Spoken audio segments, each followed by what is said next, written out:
जिसमें परम उत्तम योगी संवर्त तथा राजा मरुत का उपाख्यान है। युधिष्ठिर को सुवर्ण के खजाने की प्राप्ति और परीक्षित के जन्म का वर्णन है। पहले अश्वत्थामा के अस्त्र की अग्नि से दग्ध हुए बालक परीक्षित का पुनः श्री कृष्ण के अनुग्रह से जीवित होना कहा गया है। संपूर्ण राष्ट्रों में घूमने के लिए छोड़े गए अश्वमेध संबंधी अश्व के पीछे पांडुनंदन अर्जुन के जाने और उन उन देशों में कुपित राजकुमारों के साथ उनके युद्ध करने का वर्णन है। पुत्रिका धर्म के अनुसार उत्पन्न हुए चित्रांगदा कुमार बपुरवाहन ने युद्ध में अर्जुन को प्राण संकट की स्थिति में डाल दिया था। यह कथा भी अश्वमेध पर्व में ही आई है। वहीं अश्वमेध महायज्ञ नकुलोपाख्यान आया है। इस प्रकार यह परम अद्भुत अश्वमेधिक पर्व कहा गया है। इसमें 103 अध्याय पढ़े गए हैं। तत्वदर्शी व्यास जी ने इस पर्व में 3320 श्लोकों की रचना की है। तदंतर आश्रम वार्षिक नामक 15वें पर्व का वर्णन है, जिसमें गांधारी सहित राजा धृतराष्ट्र और विदुर के राज छोड़कर वन के आश्रम में जाने का उल्लेख हुआ है। उसी समय धृतराष्ट्र को प्रस्थान करते देख सती साध्वी कुंती भी गुरुजनों की सेवा में अनुरक्त हो अपने पुत्रों का राज्य छोड़कर उन्हीं के पीछे पीछे चली गईं। जहाँ राजा धृतराष्ट्र ने युद्ध में मरकर परलोक में गए अपने वीर पुत्रों पौत्रों तथा अन्य राजाओं को भी पुनः अपने पास आया हुआ देखा। महर्षि व्यास जी के प्रसाद से यह उत्तम आश्चर्य देखकर गांधारी सहित धृतराष्ट्र ने शोक त्याग दिया और उत्तम सिद्धि प्राप्त कर ली। इसी पर में यह बात भी आई है कि विदुर जी ने धर्म का आश्रय लेकर उत्तम गति प्राप्त की। साथ ही मंत्रियों सहित जितेंद्रिय विद्वान गवल्य गणपुत्र संजय ने भी उत्तम पद प्राप्त कर लिया। इसी पर में यह बात भी आई है कि धर्मराज युधिष्ठिर जी को नारद जी का दर्शन हुआ। नारद जी से ही उन्होंने यदुवंशियों के महान संहार का समाचार सुना। यह अत्यंत अद्भुत आश्रम वार्षिक पर्व कहा गया है। इस पर्व में अध्यायों की संख्या 42 है। तत्वदर्शी व्यास जी ने इसमें 1506 श्लोक रखे हैं। इसके बाद मौसल पर्व की सूची सुनो। यह पर्व अत्यंत दारुण है। इसी में यह बात आई है कि वे श्रेष्ठ यदुवंशी वीर क्षार समुद्र के तट पर आपस के युद्ध में अस्त्र शस्त्रों के स्पर्श मात्र से मारे गए। ब्राह्मणों के शाप ने उन्हें पहले ही पीस डाला था। उन सब ने मधुपान के स्थान में जाकर खूब पिया और नशे से होश हवास खो बैठे। फिर दैव से प्रेरित हो परस्पर संघर्ष करके उन्होंने एरका रूपी वज्र से एक दूसरे को मार डाला। वहीं सबका संहार करके बलराम और श्री कृष्ण दोनों भाइयों ने समर्थ होते हुए भी अपने ऊपर आए हुए सर्व संहारकारी महाकाल का उल्लंघन नहीं किया। वहीं यह प्रसंग भी है कि नरश्रेष्ठ अर्जुन द्वारका में आए और उसे विष्णुवंशियों से सूनी देखकर विषाद में डूब गए। उस समय उनके मन में बड़ी पीड़ा हुई। उन्होंने अपने मामा नरश्रेष्ठ वसुदेव जी का दाह संस्कार करके आपान स्थान में जाकर यदुवंशी वीरों के विकट विनाश का रोमांचकारी दृश्य देखा। वहां से भगवान श्री कृष्ण महात्मा बलराम तथा प्रधान प्रधान विष्णुवंशी वीरों के शरीरों को लेकर उन्होंने उनका संस्कार किया। तदंतर अर्जुन ने द्वारका के बालक वृद्ध तथा स्त्रियों को साथ ले वहां से प्रस्थान किया, परंतु उस दुखदायी विपत्ति में उन्होंने अपने गांडीव धनुष की अभूतपूर्व पराजय देखी। उनके सभी दिव्यास्त्र उस समय अप्रसन्न से होकर विस्मित हो गए। विष्णु कुल की स्त्रियों का देखते देखते अपहरण हो जाना और अपने प्रभावों का स्थिर न रहना, यह सब देखकर अर्जुन को बड़ा निर्वेद हुआ।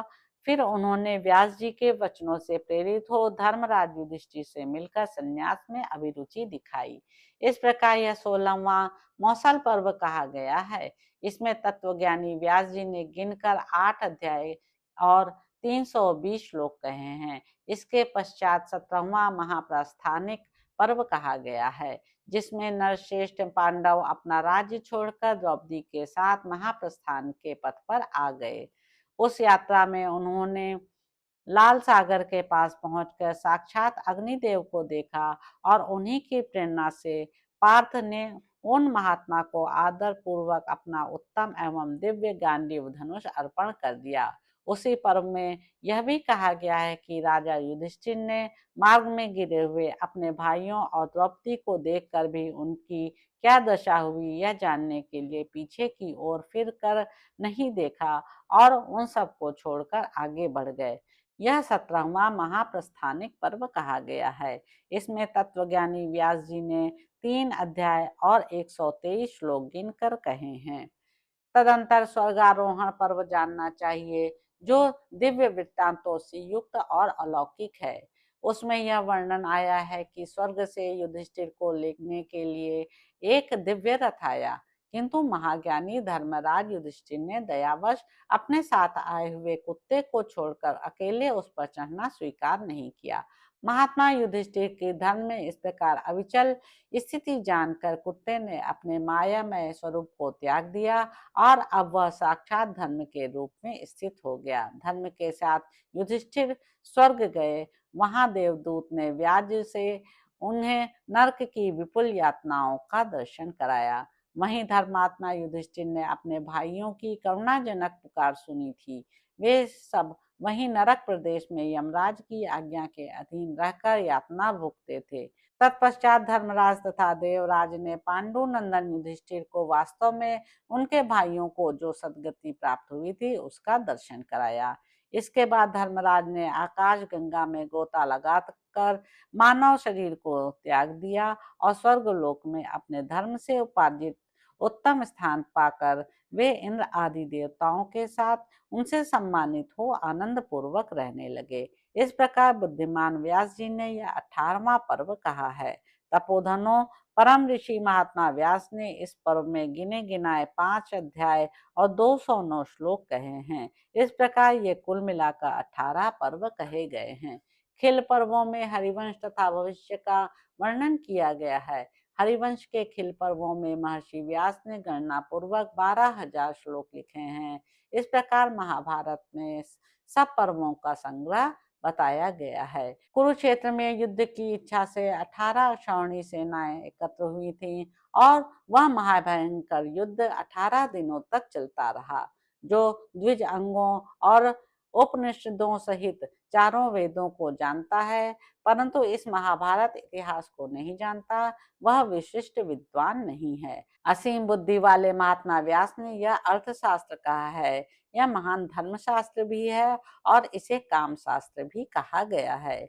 इस उपाख्यान को सुन लेने पर और कुछ सुनना अच्छा नहीं लगता। भला कोकिल का कलरव सुनकर कौओं की कठोर काय काय किसे पसंद आएगी। जैसे 5 भूतों से त्रिविध लोक सृष्टियां प्रकट होती हैं, उसी प्रकार इस उत्तम इतिहास से कवियों को काव्य रचना विषयक बुद्धियां प्राप्त होती हैं। द्विजवरों, इस महाभारत इतिहास के भीतर ही 18 पुराण स्थित हैं। ठीक उसी तरह जैसे आकाश में ही चारों प्रकार की प्रजा विद्यमान है।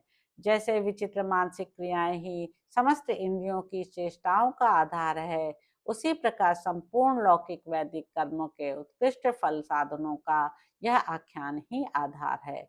जैसे भोजन किए बिना शरीर नहीं रह सकता, वैसे ही इस पृथ्वी पर कोई भी ऐसी कथा नहीं है जो इस महाभारत का आश्रय लिए बिना प्रकट हुई हो। सभी श्रेष्ठ कवि इस महाभारत की कथा का आश्रय लेते हैं और लेंगे।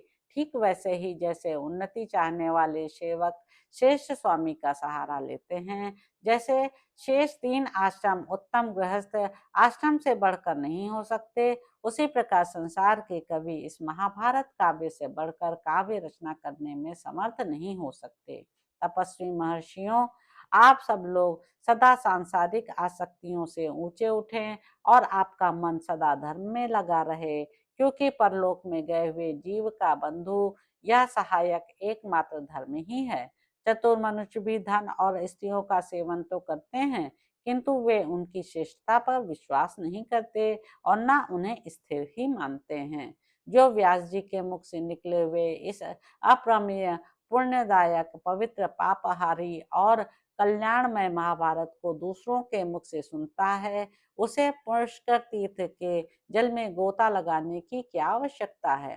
ब्राह्मण दिन में अपनी इंद्रियों द्वारा जो पाप करता है, उससे सायंकाल महाभारत का पाठ करके मुक्त हो जाता है।